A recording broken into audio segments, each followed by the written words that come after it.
नमस्कार दोस्तों, अस्सलाम वालेकुम। शरण स्पर्श। आ, कई नशेड़ियों की जो फैमिली होती है, परिवार होते हैं, संबंधी होते हैं, उनकी ये परेशानी होती है कि जो रिलैप्स केस होता है, यानी जो नशेड़ी जिस नशेड़ी को एक बार 6 महीने 7 महीने का नशा मुक्ति केंद्र कटा दिया, ठीक है। कटाने के बाद वो घर आया, घर आने के बाद उसने फिर पी ली। उसने तो पी नहीं है, क्योंकि पहले सेंटर में कहाँ समझ में आता है, दूसरे में कहाँ समझ में आता है, ठीक है। और समझ में आने में बिना सेंटर जाए भी आ जाता है, और नशा मीटिंग जाने से भी छूट जाता है, ठीक है। बहुत से ऐसे भी लोग पाए गए हैं, है ना, कि वो कभी उन्होंने सेंटर की शक्ल ही नहीं देखी। बस वो तो उन्हें मैसेज मिला, कोई उन्हें पकड़ के एक बार मीटिंग ले आया और उनके मन में इच्छुकता थी, तो वो बिना सेंटर गए, बिना दर्द लिए और बिना व्यवहारों पे काम करे और बिना कन्फर्ट किए और बिना ईगो ईगो को अपने वहां पे क्रेश किए, जो वहाँ किया जाता है, काम कराना, टीडीए कराना, झाड़ू पोछा, मार पिटाई, गाली गुफ्तार, ईगो पे काम कराना, व्यवहारों पे काम कराना। यार उनने तो किसी चीज पे काम नहीं करा, वो भी नशेड़ी था। वो तो सिर्फ मीटिंगों से आके उसका नजरिया चेंज हो गया, क्योंकि नारकोटिक्स एनोनिमस का चमत्कार ही ये है ना, कि वो सोच, दृष्टिकोण और प्रतिक्रिया को बदल देती है नशेड़ी के, ठीक है। जब नशेड़ी इसमें आना शुरू होता है और कंटिन्यू आने लग जाता है, कंटिन्यू आने लगने वाले पर ये प्रोग्राम का असर होता है, आया गया ऐसे पे नहीं होता।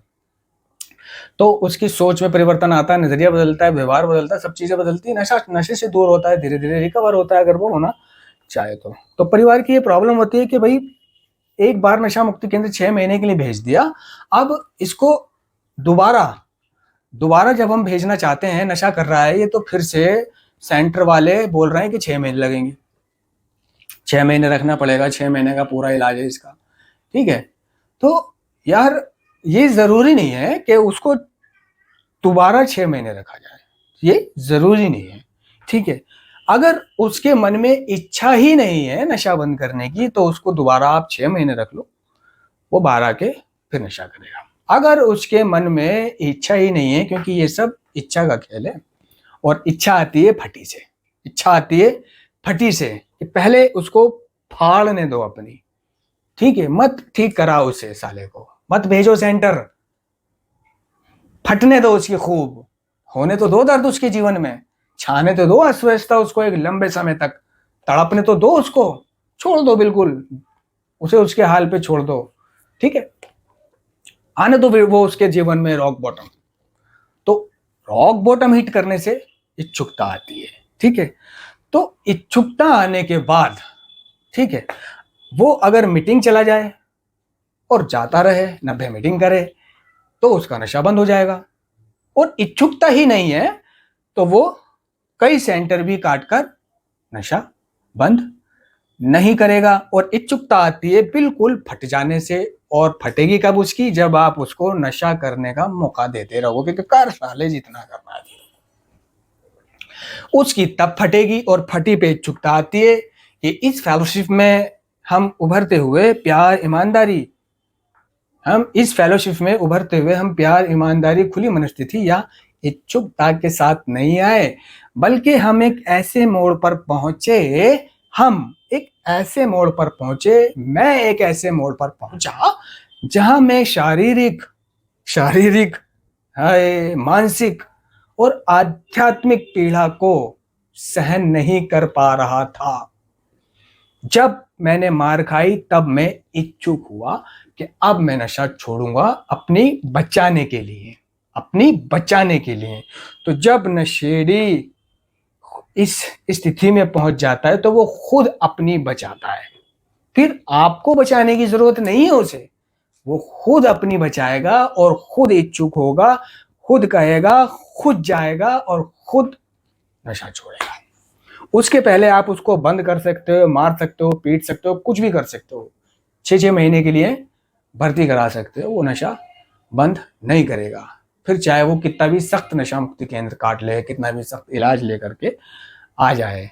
तो कई तो ऐसे होते हैं कि बाहर आने के बाद माँ बाप को डरा देते हैं, बहन भाइयों को डरा देते हैं कि अगर आपके मुझे सेंटर भेजा, समझ रहे हो ना, तो मैं आत्महत्या कर लूंगा सेंटर में ही। अब माँ बाप इमोशनल होते हैं, डर जाते हैं, ठीक है। वो ये बात डरने के बाद उसको छोड़ देते हैं, बहुत से भर्ती कराते हैं तो ये बात उसको बोल देते हैं सेंटर वाले को, भाई ऐसे कह रहा था, वो कहता है अरे कोई आत्महत्या नहीं करेगा। यहाँ आत्महत्या हो तो आत्महत्या, कोई खुल के सांस भी नहीं ले पाएगा, सांस भी लेता है तो हमें पता चलता है, उसकी चिंता छोड़ दो तुम। लेकिन मेरे कहने का मतलब ये है, देखिए घुमा फिरा कर, कि जिसको नशा छोड़ना है, छोड़ता वही है जिसकी फट जाती है, ठीक है, और आप उसकी फटने ही नहीं दे रहे हो, फटने से पहले ही उसको भेज देते हो। वहां पे उसकी सिल जाती है, वो बाहर आता है फिर नशा करता है, वहां पे उसकी सिल जाती है, बाहर आता है फिर नशा कर देता है, ठीक है। छोड़ दो उसको, करने दो नशा, हुक्का पानी बंद कर दो बाहर आने के बाद उसका, है ना। जिंदगी दिखा दो उसको क्या होती है दुनियादारी, खाना पीना, रहन सहन, घर, माँ बाप, सब दिखा दो उसे, छोड़ दो, पैसा ले लो उससे, सब बैंक बैलेंस बंद कर दो उसका, ठीक है। तो ये सारी चीजें उसकी बंद हो जाएंगी तो वो नशा नहीं कर पाएगा, नशा नहीं कर पाएगा, उसकी गांड फट जाएगी, समझो। अब आप उसको नखरे, भाई है, बेटा है, और हर चीज अवेलेबल है, तो वो काहे को नशा छोड़ेगा।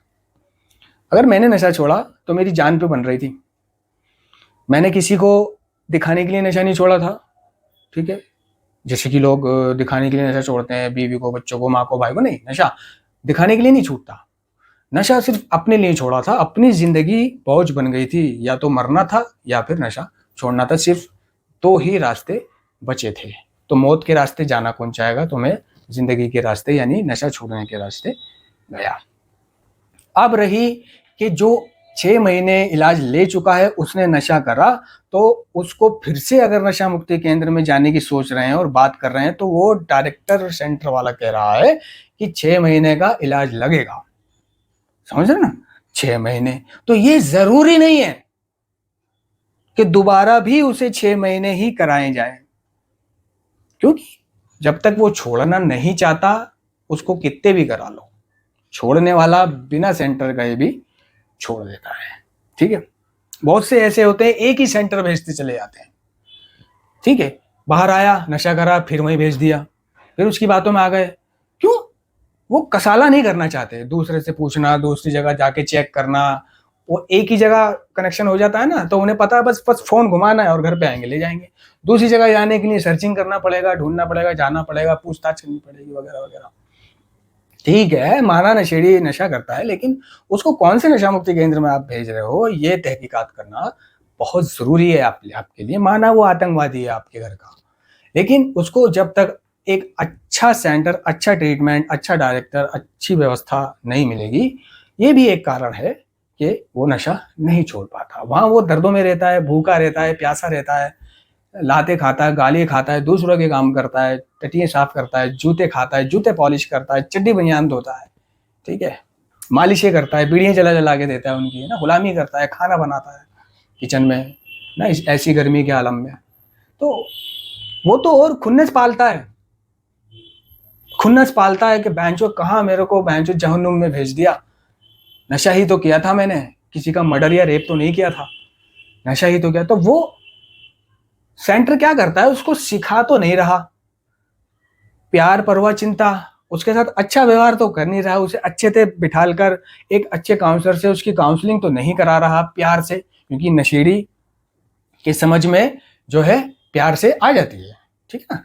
अगर उसके कोई अच्छे से समझाने वाला हो, अच्छे से केयर करने वाला हो, तो वो तो उसको, उसे भाई क्या काम करता है, तो पूछा जाता है क्या काम करता था, कि मैं भाई पेंटर हूँ, सफेदी करता हूँ। अच्छा, जो भी पेशेंट आता है उससे उसका ऑक्यूपेशनल पेशा पूछा जाता है। क्यों पूछा जाता है उससे उसका ऑक्यूपेशनल, मैं बताता हूँ। उससे इसलिए पूछा जाता है ताकि उससे वही काम करवाया जाए घर सेंटर में, है ना। कोई नाई होता है पेशेंट, क्या काम करता है भाई, नाई की दुकान है, बाल शेव वेब बनाता हूँ, अच्छा ठीक है।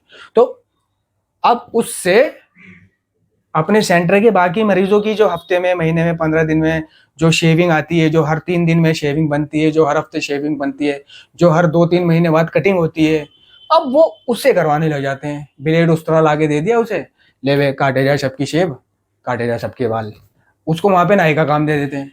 क्या है, अब जो अलग से वो नाई बुलाते थे, अलग से जो नाई बुलाते थे उसको पैसा दे करके बुलाते थे, पैसा ले, नाई तो पैसे लेगा ना, आएगा कि भाई 50 लड़के हैं, 50 लड़कों की कटिंग और शेप बनानी है, उससे तय करा कि इतने लूंगा, बुला लिया उसे, है ना। फिर परमानेंट उसे ही रख लेते हैं, बार बार उसे ही बुलाते हैं।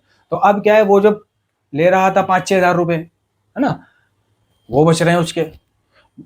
सेंटर में सफेदी करवानी है, तो वो जो बोल रहा था कि मैं सफेदी का काम करता हूँ, उसको सफेदी लाके दे दी लेबे लेकर, उसके साथ हेल्पर लगा दिए, हेल्पर भी फ्री के, समझ लो। कोई टेलर का काम करता है तो उससे बहनचोद अपने कपड़े सिलवाने लग गए, है ना। तो कोई इलेक्ट्रीशियन है तो बहनचोद सेंटर की सारी इलेक्ट्रिसिटी का काम वही देख रहा है, वो फिर क्लास में नहीं बैठ रहा, क्लास हो रही है, समझाया जा रहा है, बुझाया जा रहा है, अच्छा काउंसलर चलो बाहर से आया मान लो कोई समझा रहा है मेंबर, वो इलेक्ट्रिशियन का काम कर रहा है, बल्ब लगा रहा है, होल्डर लगा रहा है, कनेक्शन चेक कर रहा है, इन्वर्टर सही कर रहा है, तो उसको वो उस काम पे लगा देते हैं। ठीक है, जो कहता है भाई मैं होटल में काम करता था, जो पेशेंट, उसे किचन में डाल देते हैं कि ले तू HOD है, हेड ऑफ डिपार्टमेंट है किचन का, खाना बना और बनवा, ठीक है, और अपने लिए अच्छे अच्छे हप्पे बनवाते हैं उससे, है ना, दाल मखनी, मुर्गा, कोरमा। रात के 3-3 बजे तक किचन चालू रहता है, स्टाफ अपनी सेवा करवाता रहता है। डायरेक्टर बाहर गया है और रात को आया तो रात को, ओए रोटी बना, खाना बना, ये बना, वो बना, तड़का लगा ले, मैं ये चिकन लाया हूँ, ये फ्राई कर दे, बना दे। 3-3 बजे तक चाय बन रही है, खाना बन रहा है। तो जो जिसका जैसा ऑक्यूपेशन होता है उसको वैसा ही काम वहाँ दे देते हैं, और जो कुछ नहीं जानते, जिन्हें कुछ नहीं आता, वो अपने फ्लोर पे पड़े रहते हैं, ठीक है, क्लास से बैठे, उनको वो नॉर्मल TDA वगैरह करते हैं, झाड़ू पोछा, झाड़ा कड़कट, लेटरिन साफ, ठीक है, तो वो भी टेंशन में रहते हैं और वो भी कुछ नहीं सीख रहे हैं जो काम करते हैं। और जो VIP होता है, ठीक है, तो VIP को बिल्कुल उसे ऐसे रखते हैं कि तू कुछ सीख या मत सीख, तू क्लास में बैठ या मत बैठ, वो इससे कुछ नहीं कहना, इसे तो अपने बस आने दो, है ना, और टाइम पास करके जाना दो। इन बहन के लोड़ों ने नशा नहीं छोड़ना, इन VIP वालों ने नशा थोड़ी छोड़ना है, बहन के लोड़ों ने, इन्हें तो आने दो बस, इनसे तो कमाते रहो, इनकी तो फैमिली को काटते रहो, है ना, इन्हें कुछ नहीं करना, ये बीड़ी पिए बीड़ी दे दो, कुबेर खाए भोसड़ी वाले को कुबेर दे दो, क्लास में बैठे ना बैठे इसकी मर्जी, लेटे टीवी देखे दिखा दो, अपनी बहन चुदाए, ठीक है, जितने ऐशो आराम से रखोगे उतना ये बहन का लंड बार बार आएगा और यहीं आएगा, इसके घर वाले यहीं भेजेंगे, ये भी कहेगा मुझे वहीं जाना है, क्योंकि नशा तो इन्हें छोड़ना नहीं है। हम यहाँ इसके साथ सख्ती करेंगे तो ये बाहर जाके जो है, जब ये रिलैप्स होएगा तो यहाँ नहीं आएगा, कहेगा मुझे कहीं और भेज दो। तो ऐसा मतलब, तो कहां से नशा छोड़ेगा वो लड़का। नशा छोड़ने की जो बातें होती हैं, काउंसलिंग होती है, परामर्श होता है, तरीके होते हैं, करना क्या है, जीना कैसे, होना क्या है, जिंदगी कैसे व्यवस्थित रखनी है, भावनाओं और समस्याओं का सामना कैसे करना है, ये सिखाना ना उस डायरेक्टर को पता, ना उस स्टाफ को पता, ना वहां पढ़ाने वाला कोई, ना कोई काउंसलर, ठीक है, तो कहां से सीखेगा। और आप भी उसे बार बार वहीं भेजे जा रहे हो, क्यों, आप दूसरी जगह मेहनत नहीं करना चाहते, जाना आना पूछना कछना, या फिर दूसरी जगह 1000 रुपए ज्यादा ले रहा है, इधर 5000 ले रहा है, उधर 6 ले रहा है, दूसरा 7 ले रहा है, तो यार 5 ही सही है, वैन की चूत, नशा तो ये वैसे भी नहीं छोड़ रहा, वहां जाके भी नहीं छोड़ेगा, कम से कम 1000-2000 रुपए की बचत तो हो रही है।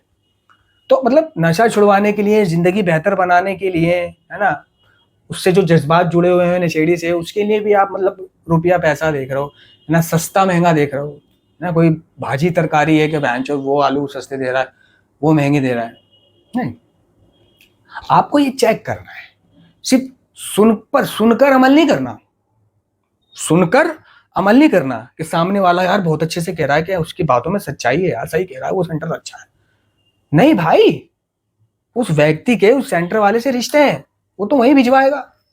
और ये बात, सेंटर वाला भी वो ये कला सीखे हुए होता है कि कैसे बात करनी है फैमिली से, कैसे अपने काबू में करना है, और आप भी समझ बैठते हो कि हाँ ये सच बोल रहा है। नहीं, अपने लड़के से एक बार नशा मुक्ति केंद्र काटने के बाद मोहब्बत से, प्यार से पूछना है कि बेटा, भाई, भैया, तू वहां था तो वहां कैसा रहन सहन था, कैसी व्यवस्था थी, ठीक है, वहां क्लासेस थी, काउंसलिंग था नहीं था, वगैरह वगैरह, उससे पूछो,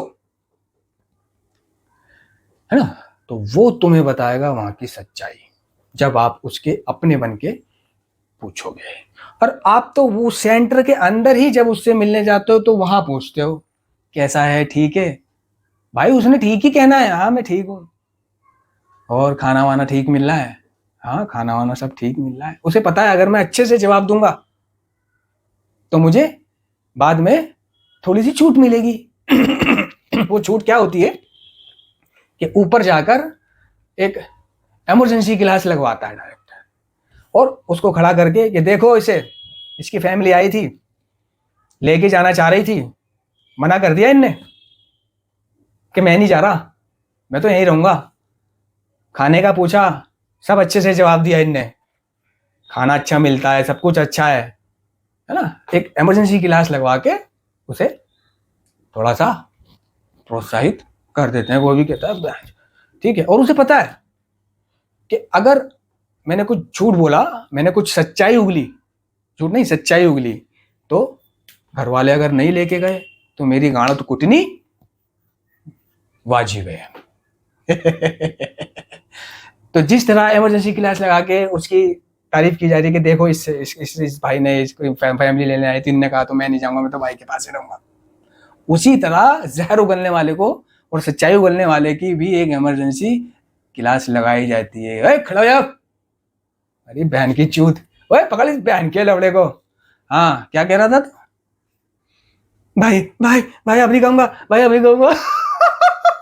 अब नहीं कहूंगा भाई, अब नहीं कहूंगा भाई, गलती हो गई, गलती हो गई तेरी बहन को चोदू तेरी। आ, आ, नहीं देख रहा कहाँ लग रहा है उस बेचारे के, हाथ में लग रहा है, पैर में लग रहा है, टांग में लग रहा है, हड्डी में लग रहा है, मार रहा है बहन का लंडू से। तो ये होता है तरीका। फिर उसके हाथ पैर टूट गए, सूज साज गया, तो उसका फिर उसको अलग डाल देता है और उसका सूजन का इलाज शुरू, हड्डी का इलाज शुरू, और उस चीज का इलाज शुरू। और जब तक उसकी फैमिली से उसे दोबारा मिलने नहीं देते, जब तक उसकी सूजन वूजन ये चोट वोट ठीक ना हो जाए, ठीक है। और जब तक वो ठीक नहीं होगी, जब तक वो कोई फैमिली से बहाना ही बनाया जाएगा कि अभी नहीं मिलो, या अभी मैं हूं नहीं, अभी लड़के हैं, लड़कों से मिलवा नहीं सकता, उन्हें परमिशन नहीं है, मैं बाहर हूं, जब मैं बाहर आऊंगा तो आपको फोन करूंगा, वगैरह वगैरह, कुछ भी बहाना बना करके वो मिलने से मना कर देता है, ठीक है। और जब वो ठीक हो जाता है तो मिलवा देता है, और फिर उसे पता है मैंने यहाँ पे क्या बोलना है, कैसे बोलना है। और रही बात घर जाके, तो घर जाके कौन कहेगा कि मुझे इतनी बुरी तरह से मारा, कौन मर्द होगा जो कहेगा, ठीक है। तो उससे जो है पूछो, या उसके किसी दोस्त के थ्रू उसकी मन की लो, उसकी प्रॉब्लम क्या है, वो क्यों नशा करता है, इस चीज पर काम नहीं होता उसके, है ना। उसकी वो प्रॉब्लम सॉल्व नहीं की जाती वहां पर, उल्टा उसकी प्रॉब्लम बढ़ती है ना। वो नशा नहीं छोड़ता, उसको मतलब संस्था भी एक अच्छी होनी चाहिए, लव केयर कंसर्न, प्यार परवाह चिंता। नशेड़ी को मारना गलत है, पीटना गलत है, गाली देना गलत है, जुल्म करना गलत है। उसका जो अधिकार है वहां पर रहना, टाइम टू टाइम सोना। अगर वो प्रोग्राम में कुछ डिले कर रहा है, कोई प्रोग्राम के अकॉर्डिंग कोई गलती कर रहा है, तो उसको समझा देना, थोड़ी मोड़ी सजा दे देना, लेकिन ये सब चीजें नहीं, है ना। अच्छे काउंसलर से परामर्श, अच्छा मतलब नाश्ता, भूखा पेट ना रहे। वो भूखा रहेगा तो कहाँ से सुन पाएगा वो। आपको भूख लग रही है, आप सत्संग में भी बैठे हो, तो आप क्या बोल रहा है गुरुजी सत्संग में, है ना, मजलिस में क्या बोल रहा है, आपकी समझ में कुछ नहीं आ रही, क्योंकि भूख लगती है तो जज्बात भी मर जाते हैं, और पेट खाली हो तो चाहत नहीं अच्छी लगती। जब आपका पेट खाली है तो आपको आपकी चाहत, गर्लफ्रेंड भी अच्छी नहीं लगेगी, उसका फोन भी आ जाएगा तो आप इंटरेस्टेड नहीं रहोगे, ठीक है। तो बहुत कम डी एडिक्शन ट्रीटमेंट सेंटर वाले होते हैं जो उसकी जड़ तक जाते हैं और उसके साथ प्यार परवाह चिंता का, है ना, व्यवहार रखते हैं, और उसे अपने साथ इस बार मीटिंग्स ले जाते हैं, है ना। हफ्ते महीने में मीटिंग्स ले गए, और मीटिंग में उसको पूरी आज़ादी दे दी जाती है कि ले भाई मेंबरों से बातचीत कर, तो मेंबर वगैरह उससे बातचीत करते हैं। उसके मन में एक उमंग तरंग जागती है, और बड़े अच्छे स्वभाव के साथ डायरेक्टर उसको जाते समय कहता है कि बेटा कल, अब तो टाइम नहीं है, लेकिन कल मैं मीटिंग जाऊंगा, तो मुझे मीटिंग में मिलियो। तो इस तरह प्यार से वो ठीक हो जाता है, ठीक है। जरूरी नहीं है कि एक रिलैप्स केस को दोबारा 6 महीने ही कटाए जाए। अगर वो नशा बंद नहीं करना चाहता तो आप 6 क्या कितने भी महीने कटवा लो, कितने भी इलाज करवा लो। अगर वो नशा बंद करना चाहता है इस बार, और उसके विड्रॉल उसके बीच में आ रहे हैं ना, उसको वो मीटिंग नहीं जा सकता, चलने वाली हालत में नहीं है, उसके दिलो दिमाग पे नशा नशीले पदार्थों का पर्दा छा चुका है, फिर से नशे ने उसे जकड़ लिया है, वो अभी नशा कर रहा है। तो उसकी उस जारी रहने वाली हैबिट को तोड़ने के लिए सिर्फ 15 दिन भी काफी है। किसी नशा मुक्ति केंद्र में 15 दिन के लिए उसको एक एडमिट करा दो, बोल करके उसको 15 दिन या महीना, बस ज्यादा से ज्यादा, इससे ज्यादा नहीं। तो उसकी जो शारीरिक स्थिति है जो अब बिगड़ी है नशा करने से, दुगनी तेजी से बिगड़ जाती है ना, यानी जो अब शारीरिक स्थिति है नशेड़ी की, वो नशा छोड़ेगा, नशा छोड़ने के बाद वापस आके फिर से नशा करेगा, तो दुगनी तेजी से उसकी शारीरिक स्थिति और आध्यात्म खत्म होता है। दुगनी तेजी से मारता है नशा उसको, फिर दुगनी तेजी से ऐसे निचोड़ देता है कपड़े की तरह। ठीक है, तो जो उसका शरीर डैमेज हुआ है और जो उसके दिलो दिमाग पे नशा चकड़ चुका है, तो वो वहां पे डिटॉक्सिफाई हो जाएगा, क्योंकि वहां पे उसे नशा नहीं मिलेगा, तड़पेगा भड़केगा, क्योंकि नशेड़ी अपने घर पे नहीं तड़प सकता, वो विड्रॉल अपने घर पे नहीं निकाल सकता। घर से तो उसे पता है मैं जा सकता हूँ, भाग सकता हूँ, कूद के जा सकता हूँ, छलांग मार के जा सकता हूँ, बेवकूफ बना के जा सकता हूँ, किसी बहाने से जा सकता हूँ, जबरदस्ती जा सकता हूँ, हंगामा करके जा सकता हूँ, तोड़फोड़ करके जा सकता हूँ, चिल्ला के जा सकता हूँ, कुछ भी करके जा सकता हूँ। ठीक है, जिस पर पैसे नहीं होंगे वो भी जाएगा, घर से भागेगा विड्रॉल में। जिस पर पैसे नहीं होंगे वो भी विड्रॉल में घर से भाग जाएगा नशा लेने के लिए, ऊपर वाले से मदद मांग के कि मेरी मदद करियो, मेरा काम बने, मेरे को नशा मिले, तो वो कुछ भी करेगा, भागेगा घर से। ठीक है, तो घर पर वो विड्रॉल नहीं निकाल पाएगा। हाँ, वो विड्रॉल किसी डिटॉक्सिफिकेशन सेंटर में, चाहे वो सरकारी हो या प्राइवेट हो या नशा मुक्ति केंद्र हो, वहां उसके वो डिटॉक्सिफाई हो जाएगा, क्योंकि वहां वो भाग नहीं सकता। वहां उसकी माँ नहीं है उसे कहने वाली, बेटा क्या हो रहा है, ला मैं टांग दबा दूं, ला मैं सर दबा दूं, बीवी नहीं है उसकी हेल्प करने वाली, वो तड़पेगा, उस जैसे ही लोग एडिक्ट होंगे, उसका वो विष निकलेगा। छोटी मोटी उसको दर्द की दवाई दे दी जाएगी, कोई दवाई नहीं देती, वो दी जाती है वहां पर। अगर दर्द हुआ तो चूतिया बनाने के लिए एक दे दी दर्द की गोली, और कोई कह रहा मेरे को नींद नहीं आ रहा, तो चूतिया बनाने के लिए उसको एक जिंटेक दे दी कि ये ले नींद की गोली खा ले, तो वो जिंटेक भी उसको नींद दिला देती है, वो उसको नींद की गोली समझ के खाता है, एलिप्रेक्स समझ के खाता है, क्योंकि जिंटेक और एलिप्रेक्स सेम लगती है। चूतिया भी बहुत बनाया जाता है वहां पर। ठीक है, तो जब उसका वो विष हरण हो जाएगा वहां पर, और वो एक अच्छा महसूस करेगा, है ना, अच्छी और एक्टिविटी करने लगेगा, ठीक ठाक हो जाएगा, और वो बाहर जाकर अब पैदल, बसों से, स्कूटी से, किसी भी तरह मीटिंग जाने में सक्षम हो जाएगा, सफल रहेगा। तो अब वो मीटिंग जाए और मीटिंग से अपने नशे को कंटिन्यू रखे जो वो उसने वहां से छोड़ के आया है, क्योंकि पूरी दुनिया में सिर्फ एकमात्र एक ऐसी संस्था है नारकोटिक्स एनोनिमस जो फ्री ऑफ कॉस्ट नशे से मुक्त कराती है। बस वहां जाते रहने की जरूरत है। ठीक है, तो बिना सेंटर गए हुए लोग भी वहां बहुत हैं। ठीक है, और सेंटर से आए हुए लोग भी बहुत हैं। तो जरूरी नहीं है, मैं फिर बता रहा हूं कि 6 महीने रिलैप्स केस का इलाज जरूरी नहीं है। अगर वो नशा बंद करता है और उसके बीच में उसके विड्रॉल आ रहे हैं, तो वो अपने विड्रॉलों को एक बार निकलवा ले और ईमानदारी से घर जाके मीटिंग शुरू कर दे, और सेंटर भी एक अच्छा होना चाहिए। इसी के साथ मैं इजाजत चाहूंगा। धन्यवाद।